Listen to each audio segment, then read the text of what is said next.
Le damos la bienvenida. ¿Cómo está, Víctor? Buenos días. Diego Montaño lo saluda desde La Paz, Bolivia. Buenos días, Diego. Un gusto de estar en su programa y hoy un saludo acá desde Lima, Perú. Muchas gracias. Un fuerte abrazo hasta Lima. Bueno, Víctor, usted es boliviano, así que será muy útil que nos va a ayudar para un poco comparar cómo son los procesos electorales en el vecindario respecto a nuestro país. Coméntenos un poco sobre la misión, primero, de la Organización de Estados Americanos. Usted está a cargo como jefe de misión. ¿Cuántas personas van a acompañar, tomando en cuenta que la extensión territorial, la cantidad de población de Perú es considerablemente mayor a la de nuestro país? Bueno, en efecto, un primer elemento es la complejidad que tiene esta elección. Como señalaba el presidente del Jurado Nacional de Elecciones del Perú, esta es una elección histórica por su complejidad, la cantidad de candidatos y porque en esta ocasión se va a reponer la estructura bicameral del Congreso del Perú. En la Constitución de 1993 se estableció la unicameralidad y ahora en esta ocasión, a través de una reforma constitucional, se ha restablecido la bicameralidad, es decir, que van a haber elecciones para diputados y para senadores. En el caso de senadores, habrá 30 senadores elegidos por circunscripción nacional y 30 senadores elegidos por circunscripción uninominal o distrital. Esa es una complejidad adicional, además de la cantidad de candidatos que usted mencionaba, la cifra de 35. En el caso de la misión de observación electoral de la OEA, usted sabe que la OEA tiene mucha experiencia en observación electoral a lo largo de nuestra región. Yo estuve 7 años como secretario de Asuntos Políticos de la OEA y en esa condición tenía a mi cargo también el departamento electoral de la OEA, entonces tengo también una experiencia en estos aspectos de la democracia de nuestros países. Vamos a tener una misión integrada por 96 observadores que se van a desplegar por los 24 departamentos del Perú, incluida la provincia constitucional del Callao. Y también tendremos observadores en algunas ciudades fuera del Perú, de países donde residen peruanas y peruanos. Estaremos presentes en Washington, en Barcelona, en Buenos Aires y en la ciudad de Concepción, en Chile. Entonces, es un despliegue muy importante, es una misión de tamaño robusto y creemos que el domingo va a transcurrir sin mayores contratiempos. Los órganos que constituyen el sistema electoral del Perú, que son tres, la RENIEC, la OMPE y el Jurado Nacional de Elecciones, han tomado las previsiones necesarias para encarar todas las contingencias que pudieran haber en esta elección del domingo.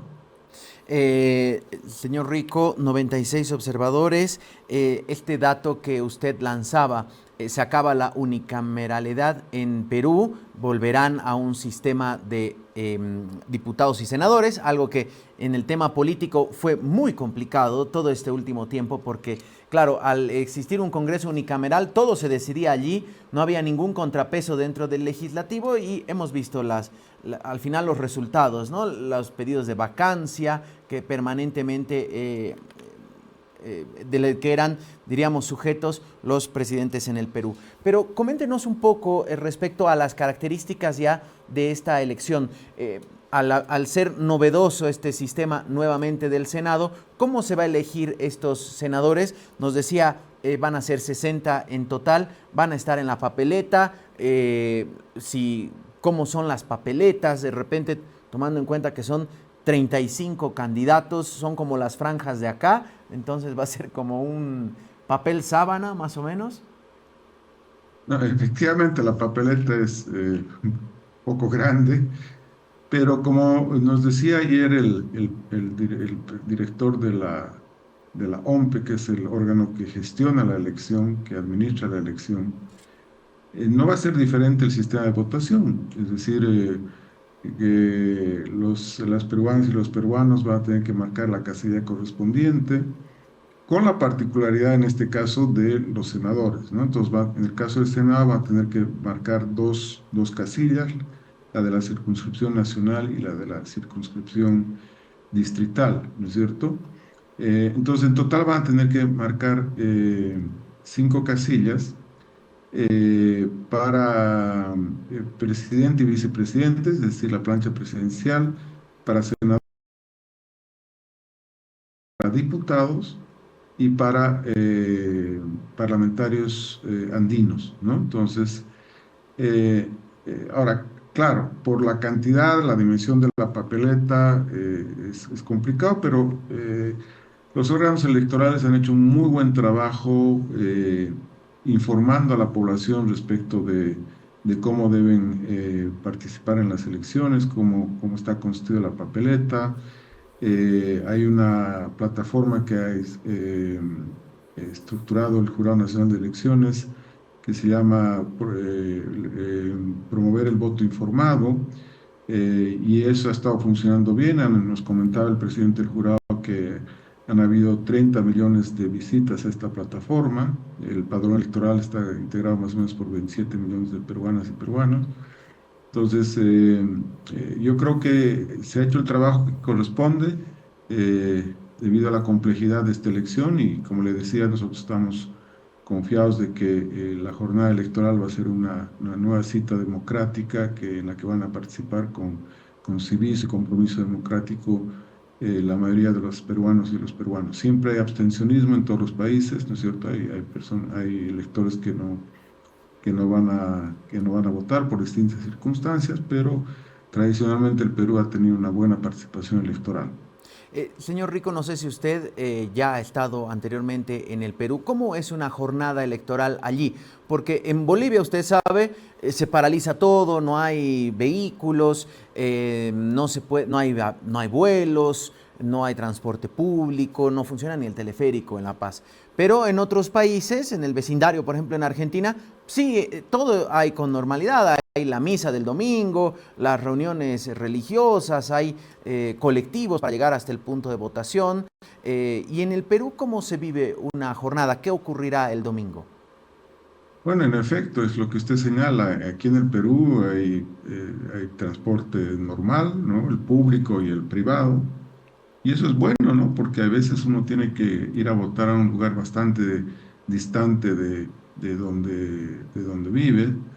Entonces, transcurre normalmente, sí hay la veda para el consumo de bebidas alcohólicas, que se da a partir del día de mañana sábado. Pero el resto transcurre con normalidad, y eso yo creo que es positivo. Es un tema que yo creo que en nuestro país deberán analizarse en las reformas electorales que se piensa plantear y discutir en los próximos meses. Respecto al conteo de votos, nos imaginamos Mm, papeleta de papel, así que el conteo es sí. parecido al de acá o Mm. cómo es, señor Rico. Sí, sí, no, efectivamente es el conteo y hay mecanismos tecnológicos que han establecido los órganos electorales para que esas papeletas se puedan transmitir a plataformas que permitan la transmisión de datos oportunamente, ¿no? Pero sí es papeleta física con la que se vota. Y la transmisión de datos es ya oficiales, se da en la noche unos resultados preliminares como acá en el país o cómo funciona aquello de los primeros datos. Bueno, la OMPE va a empezar a transmitir los primeros datos una vez que se cierren las mesas electorales y la transmisión de datos se van a ir colocando en la plataforma conforme vayan llegando al centro de cómputos de la OMPE. Eh, Aquí no están prohibidas las encuestas en boca de urna, ¿no? Y bueno, ese es un tema que bueno, va a ser, digamos, tiene algún tipo de efecto en la expectativa y en la tensión que se generan después de la votación para conocer los resultados. Pero los datos oficiales seguramente van a ir, una buena parte se va a conocer durante la noche del mismo día domingo y se completará en las próximas 24 horas. 48 horas.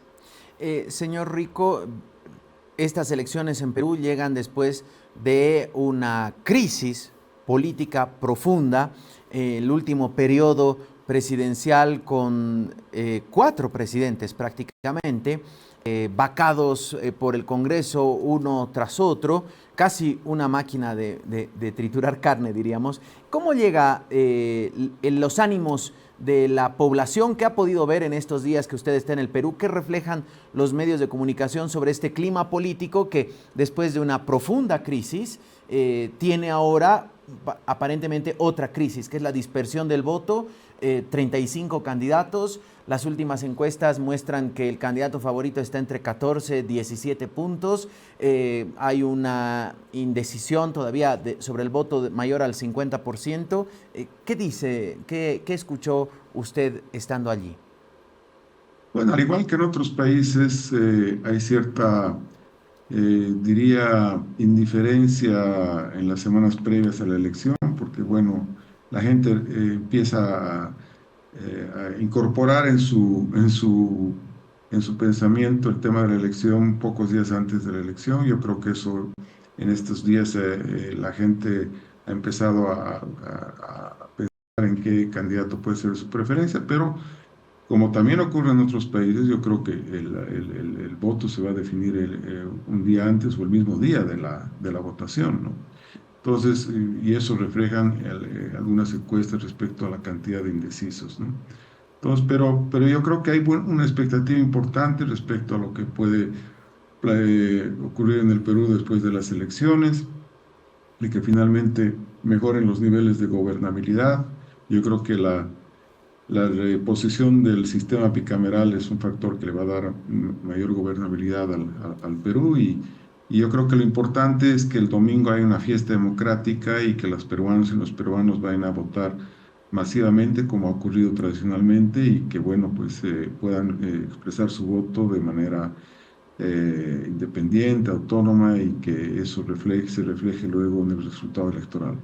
Señor Rico, antes de las elecciones del 2019 en Bolivia ya había voces que hablaban de fraude, lo mismo ocurrió en Brasil, lo mismo ocurrió en Estados Unidos. ¿Se ha dicho algo de un supuesto fraude ya de los perdedores adelantándose a aquel escenario en el Perú? Bueno, comentarios siempre hay, etcétera, expectativas, pero en general yo creo que hay una expectativa de un resultado que refleje efectivamente la voluntad popular. Y yo creo que eso es importante porque los resultados electorales no solamente tienen que tener legalidad, sino también legitimidad. Y yo creo que eso es el pensamiento mayoritario del pueblo peruano. Señor Rico, queremos agradecerle mucho la gentileza de atendernos. Sabemos que horas antes de una elección y usted al ser jefe de misión de la observación electoral de la OEA es bastante complicado, así que agradecemos mucho la gentileza que tuvo con nuestro medio de comunicación. Éxitos para usted, para los 96 observadores de la OEA y de las otras misiones de observación. Estaremos atentos, por supuesto, al desarrollo de este proceso electoral. Gracias y buen día. Gracias a usted y muy contento de haber participado en este prestigioso programa. Muchas gracias. Víctor Rico, jefe de la misión de observación electoral de la OEA.